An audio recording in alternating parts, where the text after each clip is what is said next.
on this because I'm 90% gonna forget unmuted.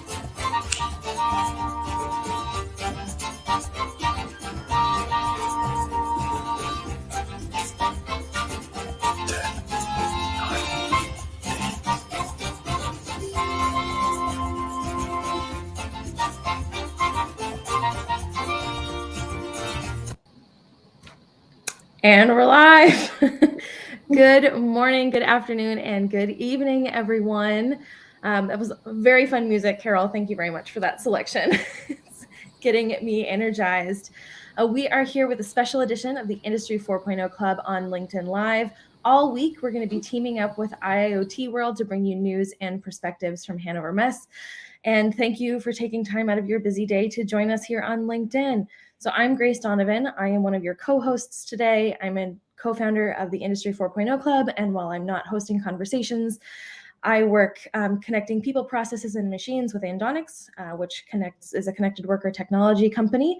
And Carol and Lucian, I'd love to hear a little bit about yourself so we can meet all of our co-hosts, and then we will introduce Sander.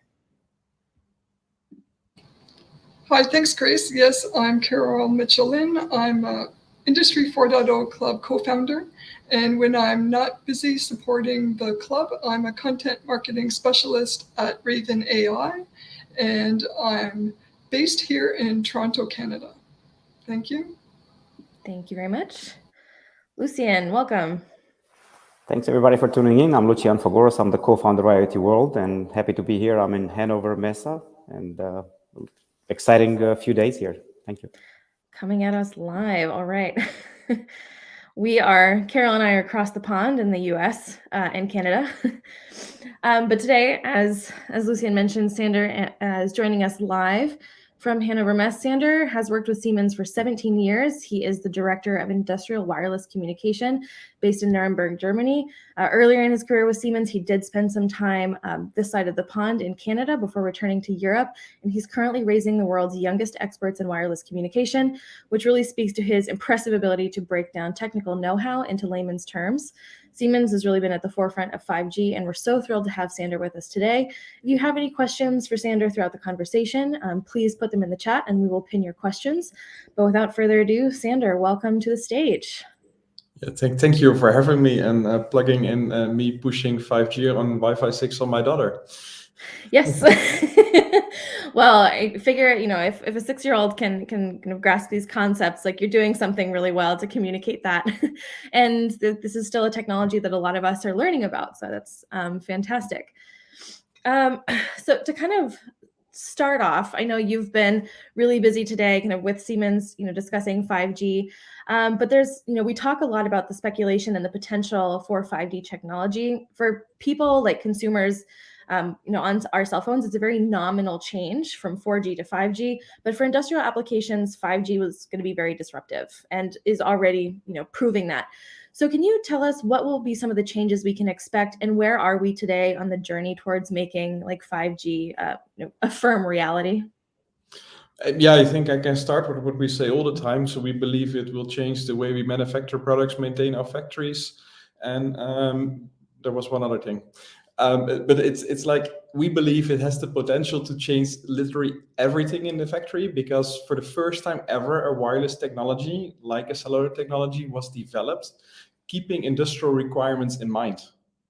And so by saying that, I mean, normally we take a technology which is there and try to use it for industrial benefit. Sometimes we have add-ons like Profinet or OPC UA, but now really the core technology, the wireless technology, was developed by the 3GPP. And in 2016, we joined, for example, the 3GPP, making sure the requirements from the shop floors from ourselves, our own factories, as well as those from our customers, were part of the standardization. And by doing that, we were really able to create a technology which answers those demands. Yeah, I think one of the things that really helped me kind of dimension the change from 4G to 5G, again, someone who mostly just uses wireless devices on cell phones and my laptop, was that it has 10x the connectivity power that the 4G network has. Is that correct? First of all, the possibility to connect 1 million devices per square kilometer, which is 10 times more as with 4G, of course. But also it has a bandwidth which is 10 to 20 times higher as what we had with 4G as well as a capability. So that is, of course, very exciting. And I'm a big smartphone user, so I know where you speak about instantly online. We are streaming this here wireless probably as well. That is something we of course need as a consumer, but that is like more a evolution. And I think what the big thing is in 5G in industry, that is a revolution. For the first time ever, we are able to set up, for example, private wireless networks based on a mobile wireless network standard, and it's standardized. It's not something you just try because it's possible. No, this is going to be standardized all over the place because it's part of the standardization. Could you walk us through a little bit of that standardization? So what makes it really easy to adopt this technology and that it is so standardized across providers? So standardized across the providers, that we do already since years. So we had 2G, we had 3G, and so we did text messaging, and then we in industry took the text messaging to have machines communicating with us. I always say, like in the Netherlands, where I'm from, we had the bridges controlled by PLCs. They could all of a sudden text us when something was happening.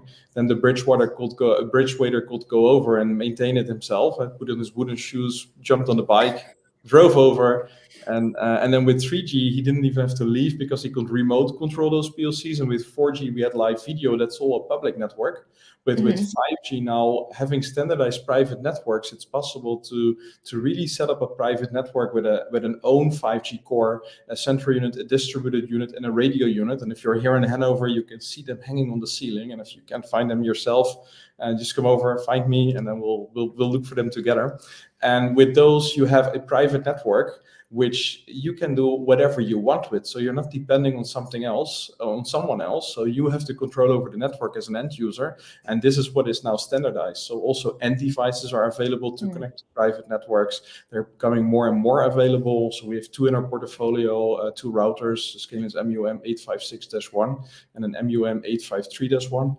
So it's starting and it's getting really exciting. I'm exciting. And for the first time here in Hanover, we're actually showing it live. Yeah, that's amazing. Carol, over to you. Yes, Sander, to avoid any confusions, I think some companies have the assumption that with the 5G that it's an all or nothing approach. And in the context of the pillars of 5G, reliability, latency, and availability, can use that to kind of dispel any ideas that companies have to go all in when it comes to 5G. Yeah, so just looking at the triangle, so we now spoke already about the high bandwidth, 10 to 20 times higher. So let's say it's up to 20 gigabits per second. Then at the same time, we look at the high number of devices, the 1 million per square kilometer, which is just 1 per square meter. So if you look at it simpler, it's not even that much, but it's still a lot, and it fits, for example, to process automation. But then we have also the other corner of the triangle, which is low latency and reliability, where we speak about round trip delay times of 10 milliseconds, making sure we can do real-time communication wirelessly. So that is very exciting as well. But where we need to be careful with is that people think they can have everything. You know, it's like you see it and you feel like a kid in a candy store, and then you think, oh, I want one of everything. No, you really need to pinpoint your network. So if you look, for example, at a private network in a process automation plant, you will probably go to that left corner with with massive wireless sensor network having many devices connected. But if you look at a discrete manufacturing plant, for example, automotive plant, you probably want to make sure you have that ultra reliability combined with that low latency. You go more in the right corner. So that's why you need to pinpoint your network at. And then also you need to think about, what am I going to do with the spectrum I have? Because when we talk about spectrum here in Germany, we have 100 megahertz available. You need to utilize that in the right way. So you cannot just say like, oh, I'm going to do a 5G network and I'm going to see what is going on with it. I really need to figure out, what are my biggest challenges, which are mission critical, which am I going to put on my private 5G network, and which one I could maybe still solve with wireless LAN, which is still out there and will continue to be there for years to come, because it has proven to be a great technology for the last 20 years as well. What uses do you see for the dynamic work environment? How the industrial 5G applications are used within the industrial setting? So I think if we look at today's manufacturing world, that's always production lines. I think in the future, 5G will really make that more dynamic, because we sometimes dub this the flexible factory of tomorrow or autonomous production. Everything is moving around. You see showcases where you have an AMR with a robot arm on it installing something while something is on an overhead monorail, like we're showcasing here in Hannover, for example, or we have multiple AGVs driving in the same direction. So we have that kind of things. And then we also need to look at the workforce, because there's still people on the floor as well, and we need to make sure that it's safe. And that's also where 5G comes into the game. Something happens, an emergency stop is pulled, all the devices around it need to act, because that is safety, where we talk about safety of the worker. And then of course you have things like the augmented worker. So you maybe have a technician somewhere on site in the world, and they encounter an issue and they need support from experts.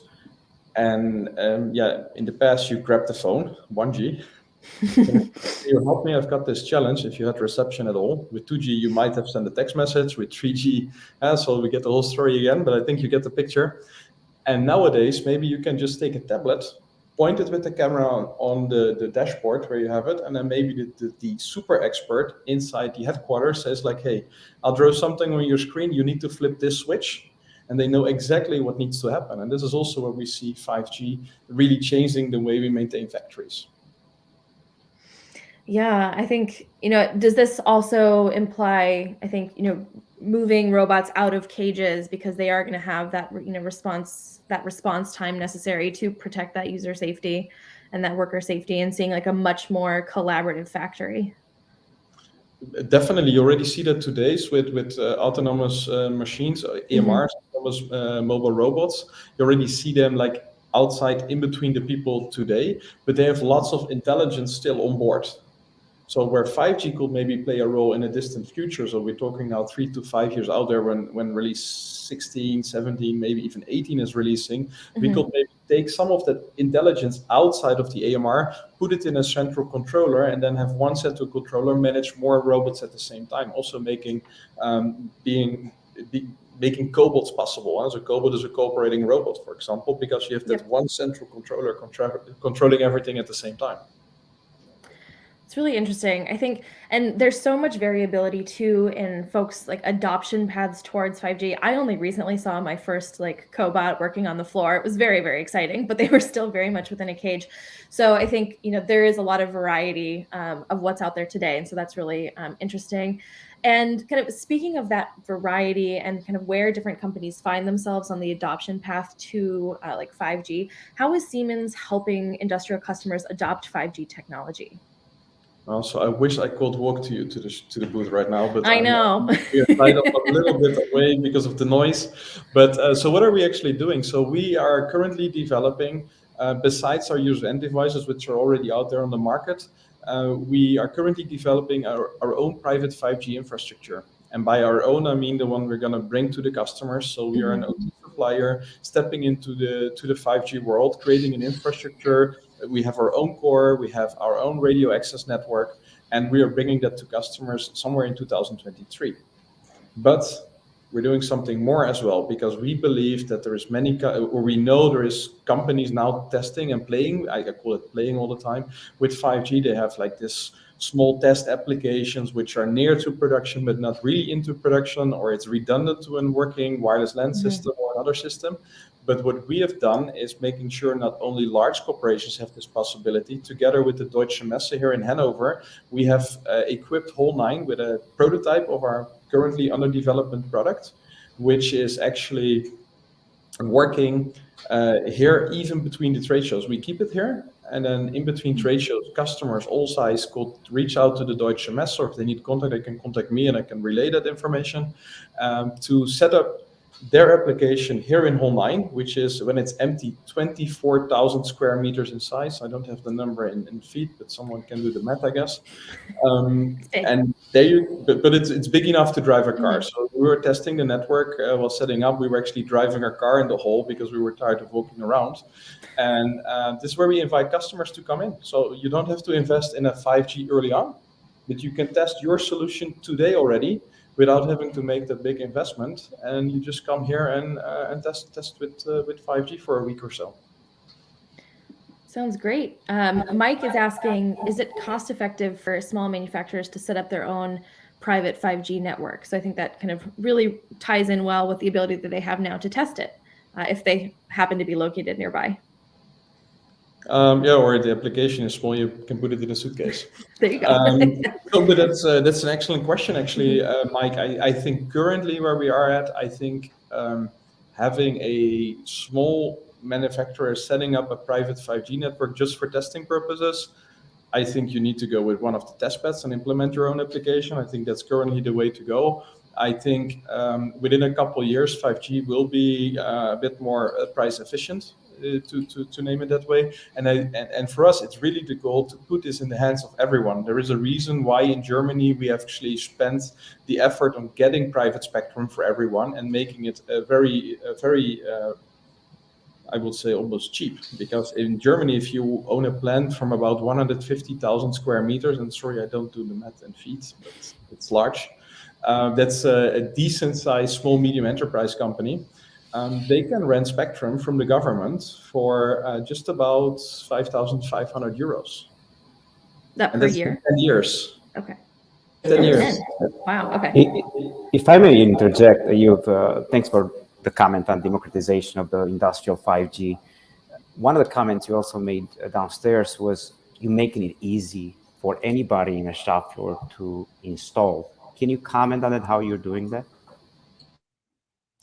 Yes, I can, Lucian. So we have lots of experience with industrial wireless LAN. We've brought wireless LAN to the industry in 2004, and it was easier to set up an access point as it was to set up your home router at that day. Had a big, so I not only teach young people, I also teach my dad back in the days. Yep. he was playing with his wireless LAN access point at home and it didn't work. And he told me, he's like, hey, can you do this for me? So I played with it. It took me an hour, which was long, and I was already working with wireless LAN for some time. And I brought home a Scalens W, one of our products, and I put it on the shelf. That 15 minutes, you can do it too. And I actually had it run it. I think when I'm correct, it was 13 or 14 minutes, and it was up and running. So we're going to do the same thing with 5G. We're going to make it sure that this is fit for OT. So for OT users, because we do not want to create another 5G system which is out there, we really need to make sure we create a system which is able to be understood by industrial users. And this is where we as Siemens have a big legacy. So for decades, we are working with PLC technology, totally integrated automation. And what we really want to achieve is a 5G system which can be understood by literally everyone. So having not 50,000 possibilities to set up software settings, just make it simple. So keep it secure and simple, KISS. There you go. Yeah. Or a little more, the other one I know is keep it simple, stupid, right? Well, the stupidest for others. I like yours is nicer. Yours is nicer. And when we were talking kind of in preparation for this, you also mentioned that the routers that you are making, the actual hardware, is compatible with prior versions of networks, correct? So to making that adoption journey as easy as possible. Can you speak a little bit about that? Yeah, so for example, I already named them a couple of times. I'm going to try to do it without making a mistake again. The Scalens MUM 856-1 and our Scalens MUM 853-1. I always joke, it's not the coolest thing about the device, the name, but it's close. It's compatible with 4G and 5G networks. So you could already, if you have, for example, you're living in a country where 3G is sunsetted and you're looking for the next router to install in your plant for remote service, remote maintenance applications, you could either install a 4G device or you could directly jump on 5G because maybe 5G is not available, but 4G is for sure available if they turn off 3G in your country. And then you can really jump not only in the next generation of networks, but already in today's generation of networks. And I think that is really helpful what we do with our customers, making it simple to migrate. And also our devices have similar form factors, so they easily fit in. So you take the old one out, put the new one in, so that really helps migrating or evolving from a legacy standard to the next generation, or maybe even the latest generation.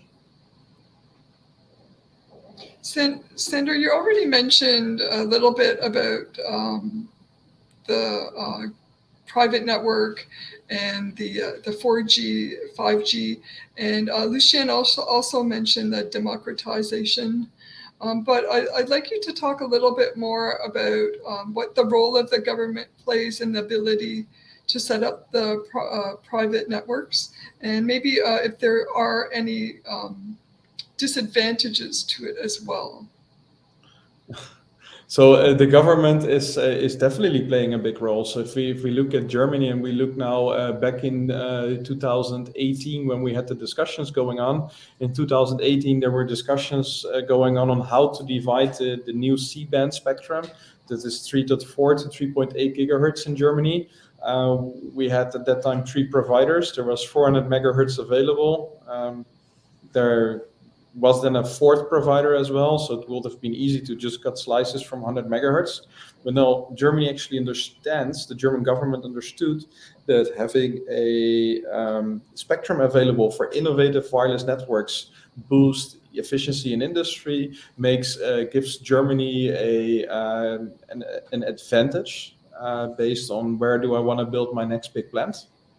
So you could think about a big plant if you want to build it in Austria or in my home country, the Netherlands, and there's no spectrum available, but you have something where lots of moving devices will be. Maybe Germany could be a good way to go. And I think Germany understood that pretty well, as they have been doing in the past as well, looking at things, how to boost industry.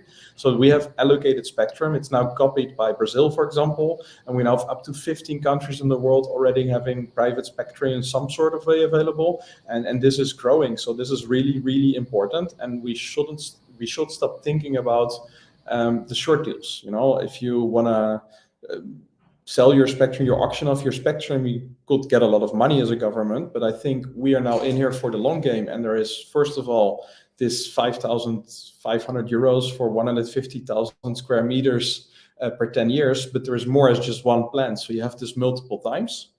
And then also you keep the industry in your own country, and you're able to do innovative networking, which is also boosting your workforce, your efficiency, and the economy in those places. And then I think you asked something about disadvantages, right? So disadvantages, if you don't have spectrum, you have a disadvantage from my point of view. So let's make sure all countries in the world hear this, all presidents,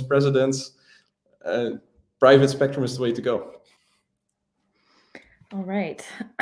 Thanks very much for that. We just got a question in from Alan. Let me pin this comment here real quick. So in a nutshell, this was a bit of a long question, how is 5G really affecting the frontline operator? So this is one thing that we touched on earlier about how 5G will impact people, but beyond introducing it at the executive level, how do you really bring it down to benefit individuals with things like shop floor engagement as well as learning and development efforts? Wow. Yeah, I'm still reading a little bit of it. Okay, so you read it so quick.